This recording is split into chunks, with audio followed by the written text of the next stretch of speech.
And welcome to this bonus episode, everybody. It's Robb and Will, and we're going to be discussing what we do in the shadows. Don't sing if you want to live long. They have no use for your song. You're dead, you're dead, you're dead, you're dead and out of this world. Alright, so this is probably the two biggest fans of the show and the movie on the panel of Real Sharks. Agreed, yeah. Yeah, so Squid wrote an article about it, and I watched the show before I seen the movie. I know. But, we're going to get into a little bit of that. Twilight time! Time for blood sucking! I guess we should start off by saying, what's the difference between the show and the movie? Not much. No, not There's at not all. much. Both are about, a documentary crew filming vampires in a kind of reality-based interview TV format. And which one do you like more? Oh, man. For the longest time, I loved the movie. But after I watched the show, I actually like the show more. And let's just add to that, the guys in the movie are the creators and the writers in the show. Yes. So that also helps not only the credibility, but the humor stay pretty much very similar and the same. Yeah. These movies depict, various good jokes about the stereotypical vampire. And werewolf, too. They have werewolves in it. But something they added new that I really, really enjoyed was the human vampire aspect of energy vampires, of people that are pity vampires, emotional vampires. Yeah, I think that's really, really a hilarious, nice little aspect. Because when they first introduced Colin Robinson, like the minute he's all like, "What are we having a meeting?" My first thought was like, "Oh my God, this is the guy who they like eat. This is like the roommate who they eat after a while." But then he started talking, and I was like, before he even said anything, I was like, "Oh my God, this guy is so boring." And he's like, "I'm an energy vampire." I was like, "Oh my God, that makes total sense."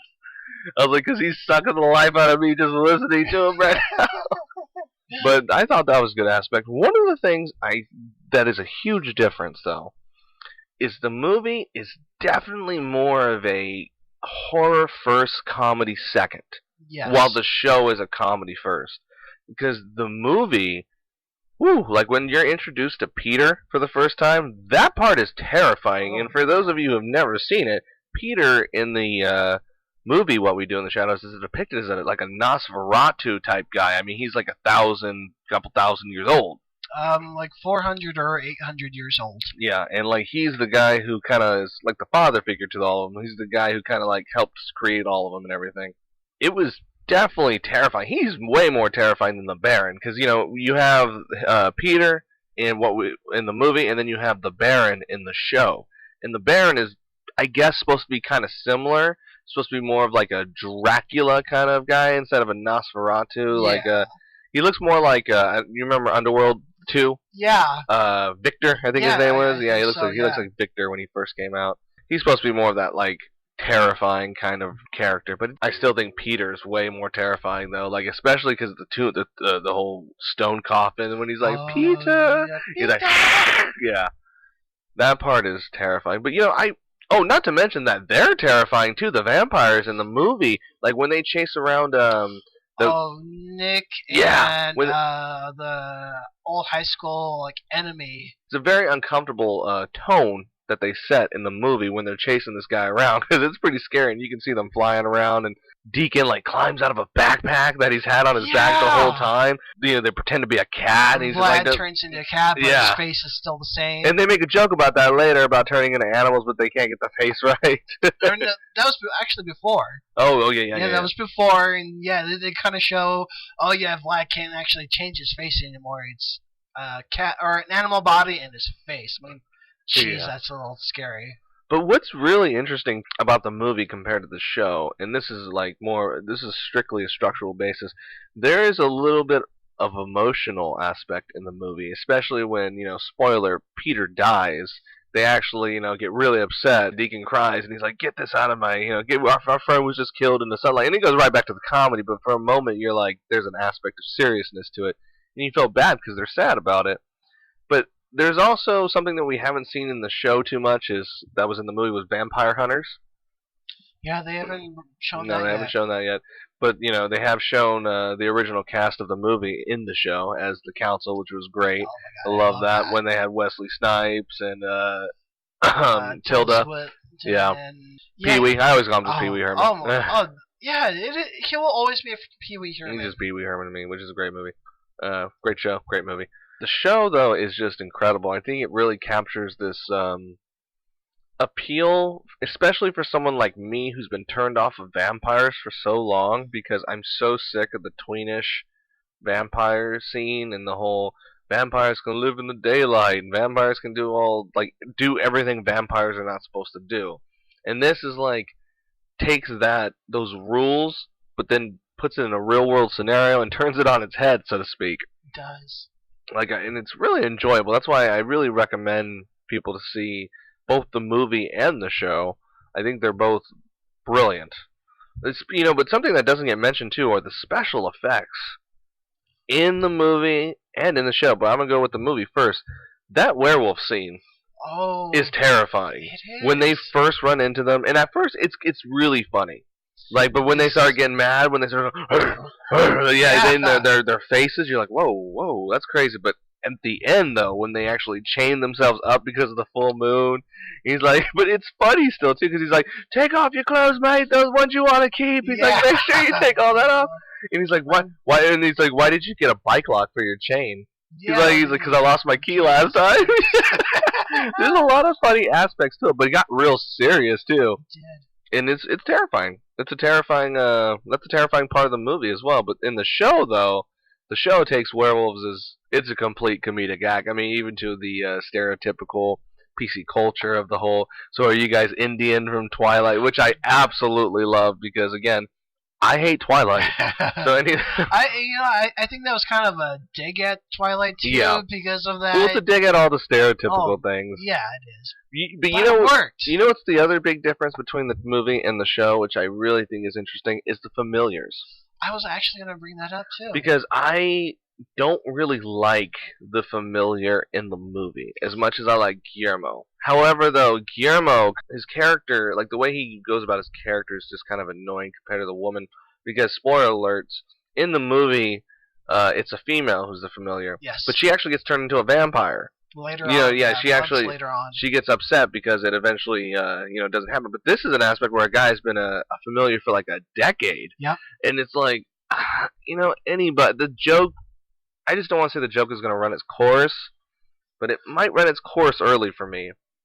Because I think it's funny every time he goes everywhere. Everyone's like, you've been a familiar for how long? 10 years.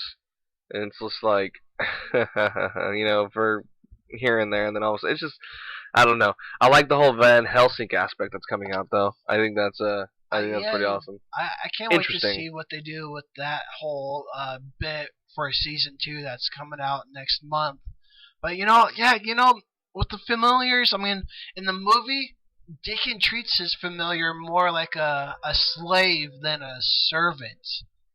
He's like, oh yeah, you need to do this and this and this. Not to mention hypnotizing her, making her forget about her, about being rebellious about it, getting angry. He's just like, go, do it. Her ex-boyfriend from like middle school or high school gets turned into a vampire and she doesn't, even though she's been a familiar for it was 2 years. Yeah. And she gets really upset about it. Like, oh, you have to have a dick to be able to turn into a vampire.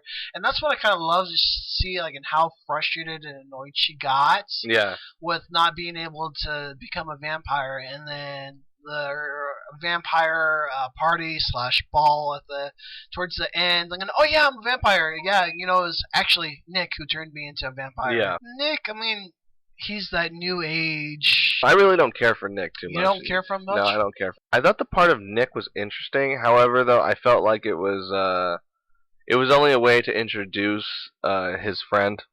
Oh, Stu. Yeah, Stu, because Stu was the one that really changed their lives. I mean, one of my favorite parts is when he's like, "Can we see a video of a sunrise?" And they're like, "Oh, that's incredible."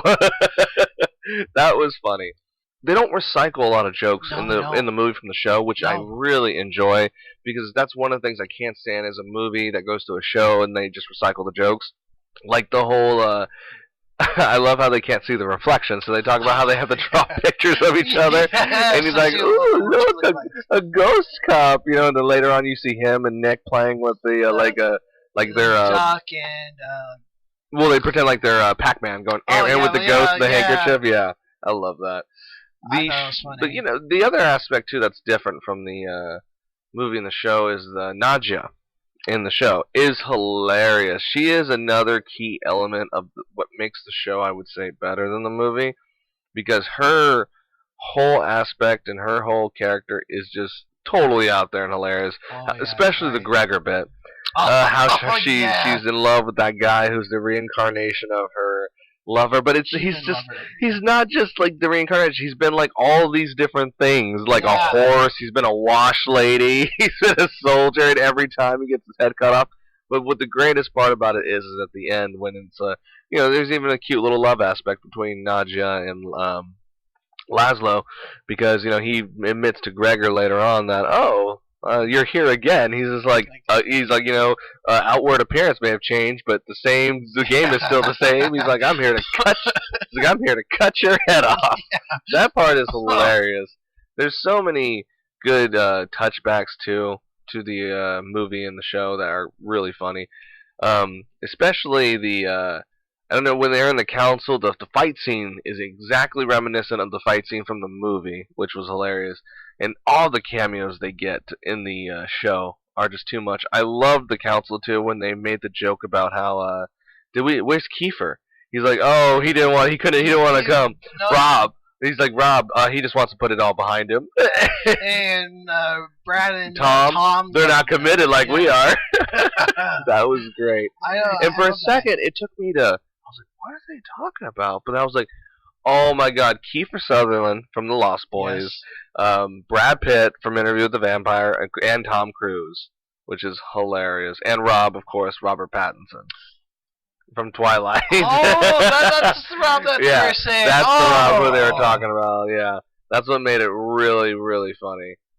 Yeah, for the longest time, Rob. Robert. That's why she said, he wants to put it past him, Oh, now it makes sense. It makes sense, yeah. Yeah, because the only Rob I thought about who's been in a vampire movie is Rob Lowe in Salem's Lot. That is true, huh? But I thought back, and I actually had to watch the movie again in the updated version with Rob Lowe, but he doesn't get turned into a vampire in the end. Okay. He's actually kind of crazy. I don't really recall that film.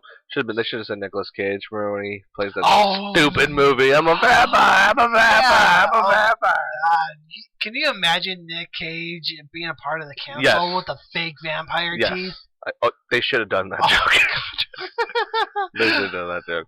But I guess you can say we're both just huge fans of the show. We really recommend it to anyone who doesn't hate vampires, but you're definitely tired of the cliche and new age tween opera vampires that are going around.